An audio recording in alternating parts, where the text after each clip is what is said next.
Ya, selamat pagi teman kami. King Yomates, YouTuber spesialis pembahas soal matematika, fisika, kimia, dan sejenisnya. Dan pada kesempatan kali ini kita akan belajar materi kimia ya, dengan materi pokok adalah koloid. 10 nomor soal pembahasan koloid. Oke, langsung saja kita lihat bersama-sama. Soalnya saya akan share screen untuk kita. Ini ya. Ya. Nomor 1.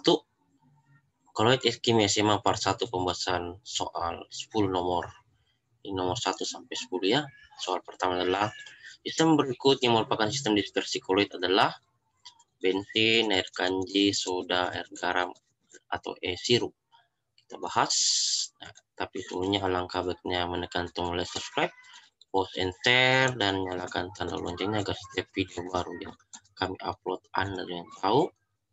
Dan ini adalah WhatsApp kami 081356174015. Subscribe, like, share, dan ada Instagram kami @yomat2022. Kita bahas ya. Jadi koloid merupakan suatu campuran heterogen yang terdiri dari fase dispersi dan medium pendispersi. Fase dispersi merupakan zat yang tersebar merata pada medium pendispersi. Fase dispersi dan medium pendispersi bisa berupa zat cair, padat, maupun gas. Untuk sistem koloid diantaranya kanji, awan, asap, santan, keju, dan lain-lain. Berarti sistem berikut yang merupakan sistem dispersi koloid adalah air kanji, pilihan bagian B. Mantap. Kita pindah ke soal nomor 2 ya. Darah merupakan sistem dispersi koloid dari A. Zat dalam gas, B. Zat pada dalam gas, C. Gas dalam zat padat, D. Zat cair dalam zat padat, E. Zat padat dalam zat cair. Ya, kita jawab. Nah, ini. Sol merupakan jenis koloid yang berupa partikel padatan yang dispersi dalam medium zat cair. Lalu darah merupakan campuran yang terdiri dari banyak jenis padatan seperti sel darah merah, sel darah putih, hingga keping darah. Padatan-padatan ini terdispersi dalam medium zat cair berupa air yang disebut sebagai plasma darah. Berarti jawabannya adalah E. Zat padat dalam zat cair. Jadi darah merupakan dispersi koloid dari zat padat dalam zat cair. Mantap. Sekarang kita pindah ke soal nomor 3. Ini ya. Air sungai yang keruh dapat memberikan efek tindal. Setelah disaring, ternyata filtratnya juga memberikan efek tindal dan di kertas yang saring terdapat residu atau zat sisa. Dapat disimpulkan bahwa air sungai tersebut merupakan A. larutan, B. koloid, C. suspensi, D. campuran koloid dan larutan, atau E. campuran larutan dan suspensi. Kita bahas ya.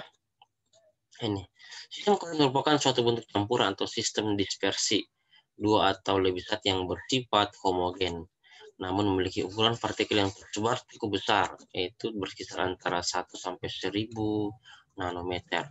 Sifat-sifat koloid yang pertama adalah gerak Brown, 2 efek tindal, 3 adsorpsi, 4 koagulasi, 5 dialisis, 6 koloid pelindung, dan 7 elektroporosis. Karena air sungai memiliki sifat efek tindal, maka air sungai termasuk sistem koloid. Jadi yang tepat dan benar adalah bagian B. Mantap ya, jadi B ini tadi.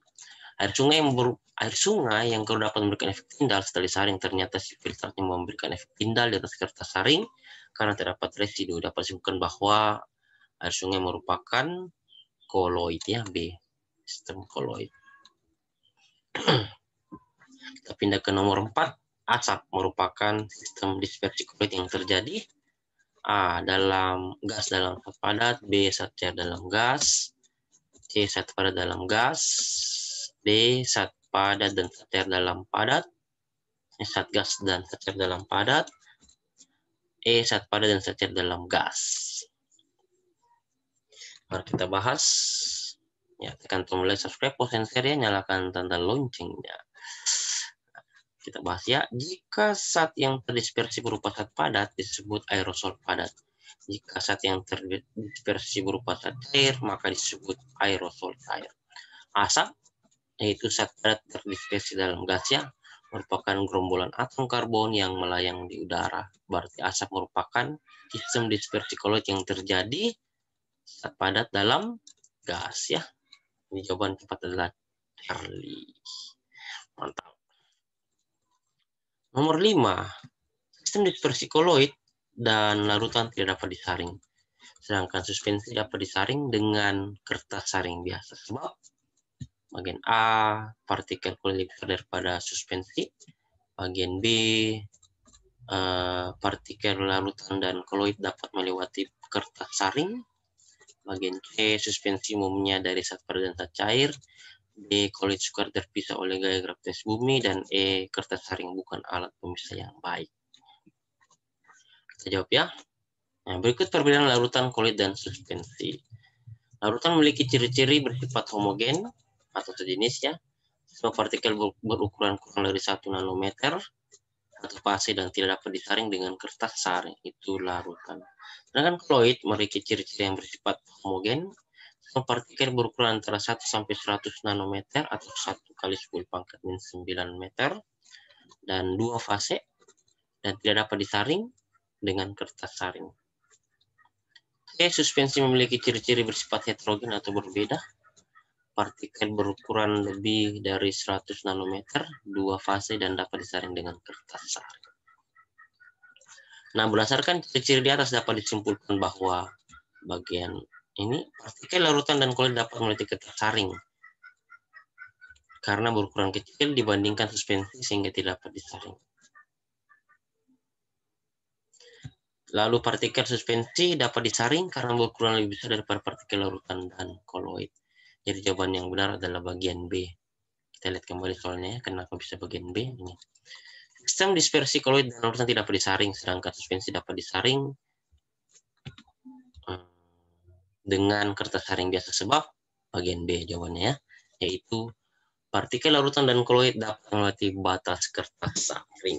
Mantap. Kita pindah ke soal nomor 6. Ya. Sistem dispersi koloid berikut yang medium pendispersinya gas dan zat cair dan zat terdispersi cair adalah bagian A, batu apung dan asap rokok, B, kaca berwarna dan asap rokok, C, asap rokok dan awan, D, kabut dan awan, E, batu apung dan kabut. Jawab ya. Jawaban pertama adalah kabut dan awan. Karena sistem dispersi koloid yang pendispersinya gas dan terdispersinya cair. Ya. Kita break dulu. Minum dulu ya.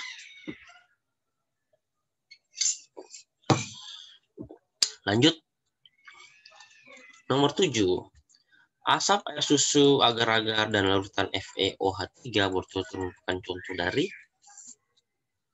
aerosol, emulsi, gel, sol, emulsi, gel, aerosol, emulsi, gel, aerosol, sol, bagian D, gel, aerosol, sol, emulsi, bagian E, gel, aerosol, sol, emulsi.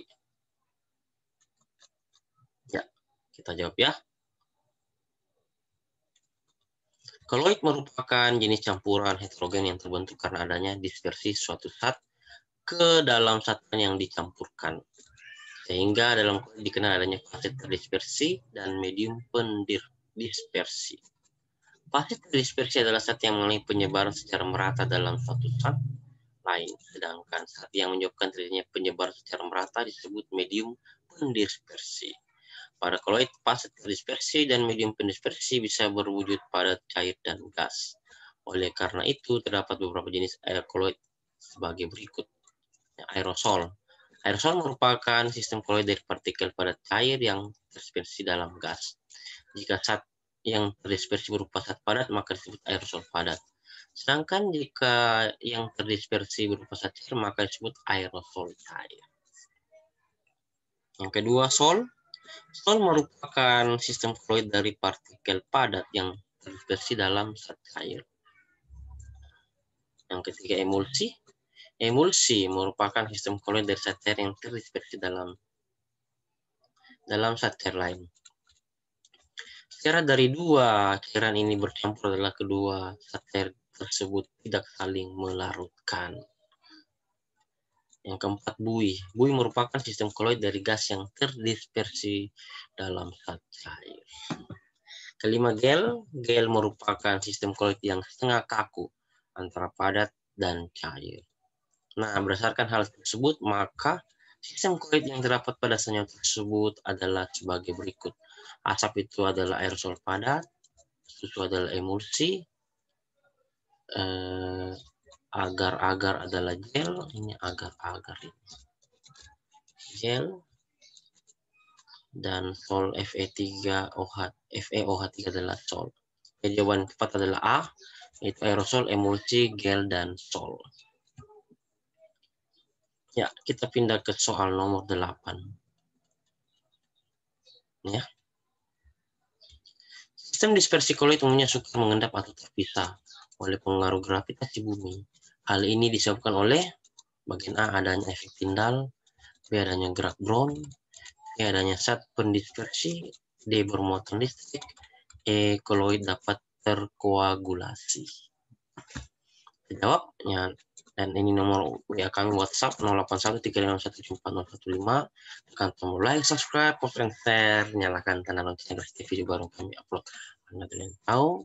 Dan Instagram kami silahkan di follow @yomar2020. Ya, saya jawab ya.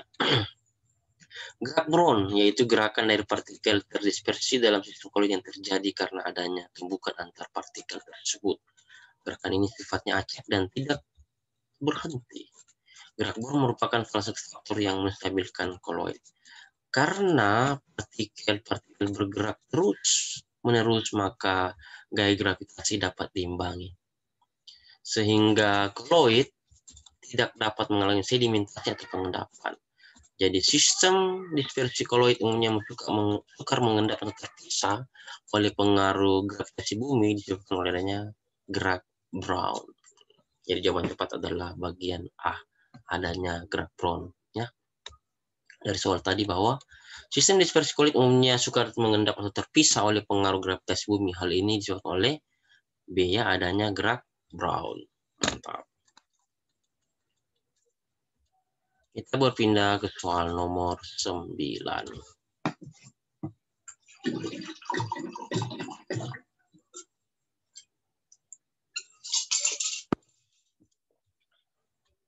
Ya, proses elektroforosis pada sistem dispersi koloid dapat terjadi akibat partikel koloid.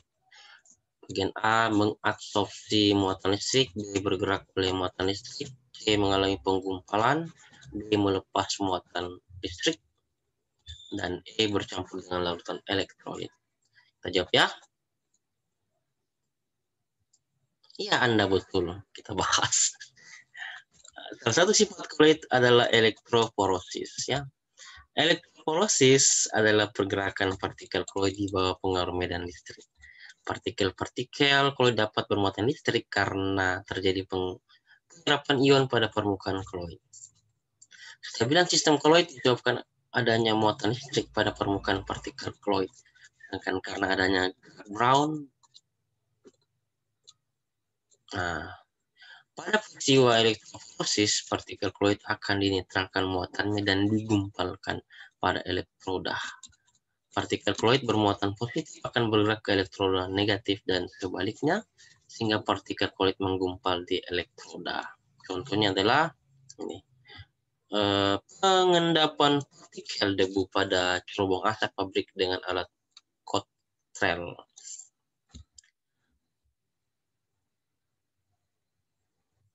Lapisan cat bermuatan listrik pada bahan mobil yang dialiri muatan berlawanan dengan muatan cat sehingga cat menempel kuat. Jadi yang tepat adalah bagian D, yaitu bergerak oleh medan listrik. Kita lihat soal awalnya. Ya, ini dia soal awal. Proses elektroforosis pada sistem koloid dapat terjadi akibat partikel koloid B, ya, bergerak oleh medan listrik. Mantap. Kita pindah ke soal nomor 10, soal terakhir. Nah, soal nomor 10 adalah ini.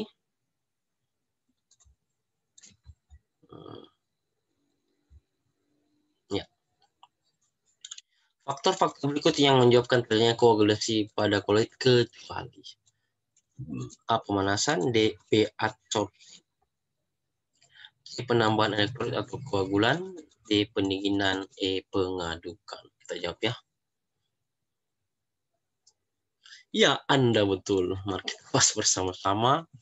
Dan jangan lupa tekan tombol like, subscribe, post, dan share. Nyalakan tandanya setiap video baru yang Anda ingin tahu. Dan silakan berkonsultasi dengan WhatsApp kami 081 356 174 dan silakan follow Instagram kami @yomat2022.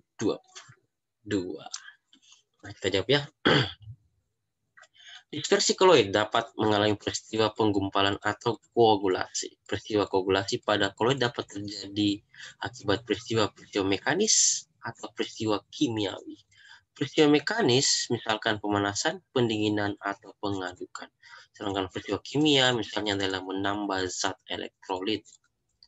Adsorpsi bukan merupakan faktor yang menyebabkan terjadinya koagulasi pada koloid. Adsorpsi adalah peristiwa penyerapan muatan oleh partikel-partikel koloid.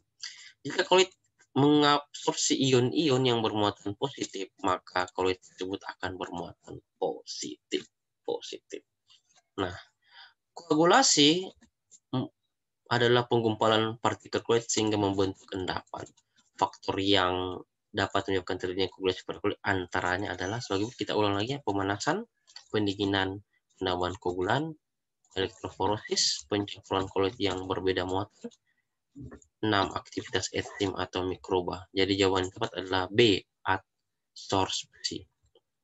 Pada soalnya tadi nomor 10 ya. Faktor berikut yang menyebabkan terjadinya koagulasi berikut kecuali B. Adsorpsi. Mantap. Ya, saya rasa demikian pembahasan dari kami. Terima kasih, selamat belajar. Semoga bermanfaat, puji tinggi, salam sukses untuk semua. Amin. Ya. Jika ada pertanyaan, saran, dan kritik atau bekerja sama, silakan hubungi kami Yomat dengan nomor WhatsApp kami 081 356 174 015. Dukung terus channel kebanggaan kita, channel pendidikan, pembahasan soal matematika, fisika, kimia, dan lain dengan cara tekan tombol like, subscribe, share, dan follow Instagram kami @yomat2022. Sampai jumpa lagi di video kami berikutnya dan tetap semangat dalam belajar untuk meraih masa depan yang lebih indah dan itu bisa dipersiapkan mulai dari sekarang. Terima kasih dan sampai jumpa lagi. Tutup ya.